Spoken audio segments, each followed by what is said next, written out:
হে Brian, আসসালামু আলাইকুম। আপনারা সবাই কেমন আছেন? আশা করি ভালো। দেখতে পাচ্ছেন একটা ইনকিউবেটর, এটা আমার আঙ্কেলের জন্য একটা ইনকিউবেটর তৈরি করে দিয়েছি আমি। সো দেখতে পাচ্ছেন যে প্রায় 100 ডিমের একটা ইনকিউবেটর আমি তৈরি করেছি কার্টুন দিয়ে, একদম মানে কম বাজেটের একটা ইনকিউবেটর এটা। সো এটা হলো একটা 12 ভোল্টের একটা অ্যাডাপ্টার, একটা চার্জার, ফ্যানটা কন্ট্রোল করার জন্য। আর আমি একটা কন্ট্রোলার, একটা হিউমিডিটি হাইগ্রোমিটার ইউজ করেছি। এটা হলো ফ্যানটা, দেখতে পাচ্ছেন কুলিং ফ্যান হিসাবে একটা 4 ইঞ্চি একটা ফ্যান নিয়ে নিছি, যাতে করে বাতাসটা চারদিকে সরায় যায়। আর এই হলো সেন্সরগুলোকে আমি একটু কর্নারের দিকে দিয়ে দিছি। একটা হলো টেম্পারেচার সেন্সর, আর একটা হলো টেম্পারেচার প্লাস হিউমিডিটি, আর্দ্রতার সেন্সর। আর লাইটটা মাঝখানেই আছে, যেহেতু এটা একটা বড় কার্টুন, একদম বড় একটু, যার কারণে 100 ডিম এখানে দেওয়া যাবে। আর যে কন্ট্রোলারটা দেখতে পাচ্ছেন, এটা হলো W3001 কন্ট্রোলারের টেম্পারেচার সেট করতে হবে আমাদের 37.7 সর্বোচ্চ এবং 37.3, মানে 37.3-এ গেলে লাইটটা চালু হয়ে যাবে, 37.7-এ গেলে লাইটটা বন্ধ হয়ে যাবে। আর আর্দ্রতা আমাদের রাখতে হবে হলো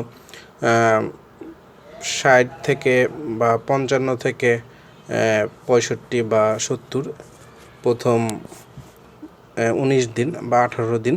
এরপর থেকে হ্যাচিং টাইম শুরু হয়ে গেলে আমাদের রাখতে হবে যত বেশি রাখা যায়, 95 পর্যন্ত যত বেশি রাখা যায়।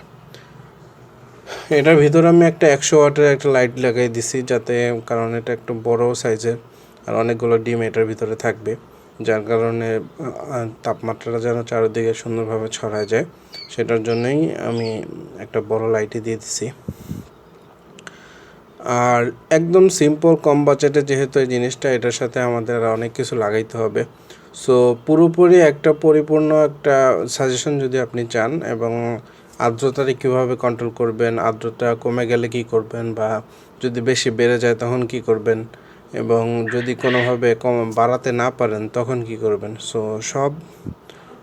সব সম্পূর্ণ একটা গাইড যদি আপনি চান, তাহলে আপনাকে আমাদের ডিসক্রিপশনে একটা লিঙ্ক পেয়ে যাবেন, ওইখানে আপনাদের একটা ভিডিও থেকে আপনারা সব কিছু দেখে নিতে পারবেন। এবং একইভাবে আপনার যে কোনো ইনকিউবেটরের সমস্যার যে কোনো সমাধান আপনি ওই ভিডিওর মধ্যে পেয়ে যাবেন। ভিডিওর লিঙ্কটা ডিসক্রিপশনে আমি দিয়ে দিব। সো আর ভিডিও থাম্বনেলটা আপনারা দেখতে পাচ্ছেন। সো দেখতে পাচ্ছেন ডিমগুলো সব দেওয়া হয়ে গেছে, আর ডিমে আপনারা এরকম মার্ক করে দিবেন।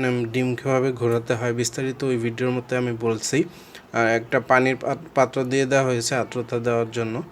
সো সবাই ভালো থাকবেন, আল্লাহ হাফেজ, আসসালামু আলাইকুম। ভিডিওটা দেখার আমন্ত্রণ রইল।